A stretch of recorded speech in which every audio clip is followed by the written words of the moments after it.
Welcome back to Soul Reflections. If you've recently gone through a spiritual awakening and noticed that your finances feel harder instead of easier, this reading is for you. Today's message explores why financial struggle often follows awakening, not as punishment, but as a psychological and energetic recalibration. We're going to look at the hidden subconscious patterns, beliefs, and survival responses that activate when your identity shifts. Many people awaken spiritually before they're ready to reorganize their relationship with money, worth, safety, and power. And that internal mismatch creates tension in the material world. This is not a prediction. This is a mirror.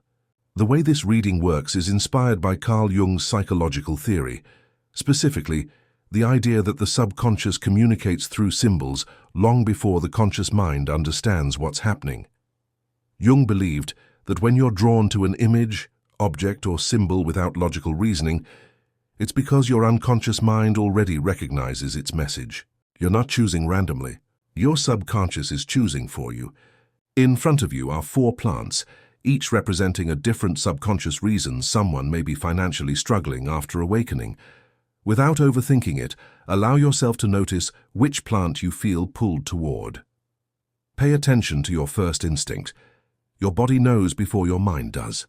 Once you've chosen, stay with that pile to hear what your subconscious is trying to reveal. What's blocking your financial flow? And, most importantly, what shift helps restore balance?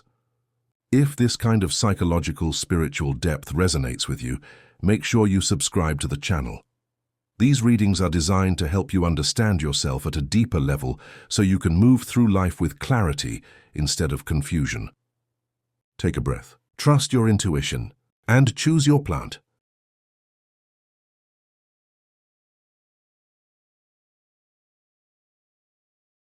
Plant 1, the withered plant. Depletion, loss of vital energy, burnout after awakening. If you chose plant 1, your subconscious is showing a state of psychological depletion. According to Carl Jung, when the ego goes through a major awakening, it often abandons old survival structures too quickly. You may have rejected parts of yourself that once helped you survive, ambition, structure, discipline, even material desire, because they no longer felt spiritual. But the unconscious doesn't erase needs just because consciousness evolves. This plant reflects burnout, not failure. You gave too much energy to inner work, healing others, or finding meaning, while neglecting the basic psychological need for stability, rest, and nourishment. Financial struggle here is the psyche's way of saying, your roots are dry. What's holding you back? Unconscious belief that rest, money, or stability is less spiritual, over-identifying with struggle as proof of growth. Giving without replenishing yourself. How to break free, concrete steps. 1. Restore structure before expansion. Create a simple daily financial ritual. Check your money once a day, no avoidance. Track spending weekly without judgment. 2. Reclaim permission to receive. Say this daily. Stability supports my spiritual growth. I am allowed to be supported. 3. Rebuild energy before goals. Sleep, nutrition, and routine come before manifestation. The psyche needs safety to create.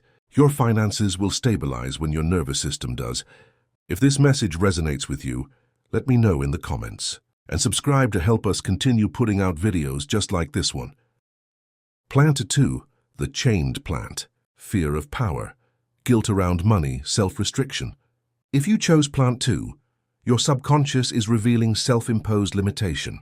Jung spoke often about the shadow, the parts of ourselves we suppress because we fear what they might turn us into. In your case, the shadow is power. You associate money with control, ego, corruption, or becoming someone you don't respect. So unconsciously you restrain yourself, not because you can't succeed, but because success threatens your identity. The chains are not external. They are moral contracts you made with yourself. What's holding you back? Guilt about wanting more. Fear that wealth disconnects you from your values. Belief that struggle keeps you pure or authentic. How to break free, concrete steps. 1. Rewrite your money identity. Write this sentence and finish it honestly. If I had more money, I'm afraid I would become. That answer reveals the chain. 2. Separate money from morality. Money amplifies who you already are. It doesn't change you. Repeat daily. Money gives me more choice, not less integrity. 3. Practice small acts of empowered choice. Spend intentionally once a week on something that supports your growth, without guilt. When you stop punishing yourself for wanting more, flow returns. If this message resonates with you, let me know in the comments. And subscribe to help us continue putting out videos just like this one. Plant 3, the plant in fire. Inner conflict, self-sabotage, destruction before creation. If you chose plant 3, your subconscious is highlighting inner war. Jung believed that when opposites within the psyche are not integrated, they turn destructive. One part of you wants freedom, meaning, and truth. Another part still fears survival, judgment, or loss of control.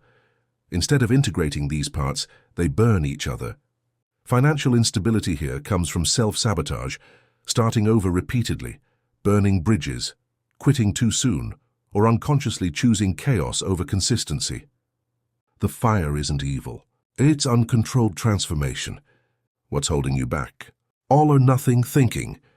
Destroying old systems without building new ones. Confusing intensity with progress. How to break free. Concrete steps. 1. Choose integration over rebellion.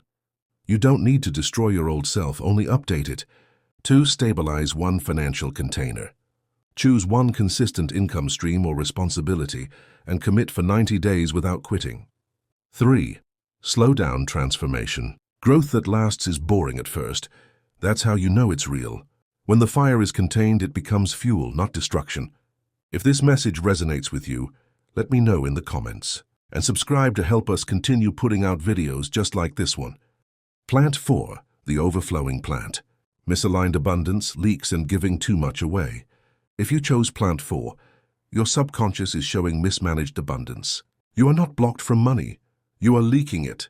Jung taught that when the ego doesn't value itself properly, the unconscious compensates through overgiving, rescuing, or sacrificing. You may attract opportunities, ideas, or income, but it doesn't stay because boundaries are weak. You confuse generosity with self-erasure. What's holding you back? Overgiving time, energy, or resources. Undervaluing your work. Fear that saying no blocks abundance. How to break free. Concrete steps. 1. Install energetic boundaries. Before giving, ask, is this nourishing me too? 2. Raise standards, not effort. Charge fairly, ask clearly. Expect reciprocity. 3. Plug the leaks. Track where money, time, and energy leave without return, and close one leak this week. Abundance stays when it's respected. If this message resonates with you, let me know in the comments. And subscribe to help us continue putting out videos just like this one. If you're still watching, here is the collective message. No matter which plant you chose, there is one shared truth moving through this entire reading. According to Carl Jung, when consciousness expands faster than the psyche can reorganize, tension shows up in the material world. Money is one of the first places this tension appears. Not because you're doing something wrong, but because finances are deeply tied to safety, identity, worth, and survival.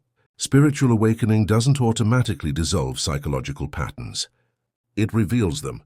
What you're experiencing is not failure, it's integration.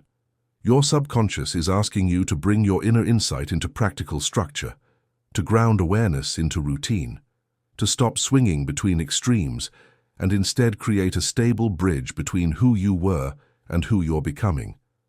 Jung believed wholeness comes not from rejecting parts of ourselves, but from integrating them. The part of you that seeks meaning and the part of you that seeks security are not enemies. They are meant to work together. Financial balance returns when intuition is paired with consistency, awareness is paired with action, healing is paired with responsibility. You are not meant to struggle forever to prove growth. You are meant to live the wisdom you've gained. Take what resonated, release what didn't, and trust that clarity comes when inner truth meets grounded choice. If this collective message resonated with you, let me know in the comments. And subscribe to help us continue putting out videos just like this one, designed to help you understand yourself, not judge yourself. Until next time, stay grounded, stay aware, and keep trusting your inner lens.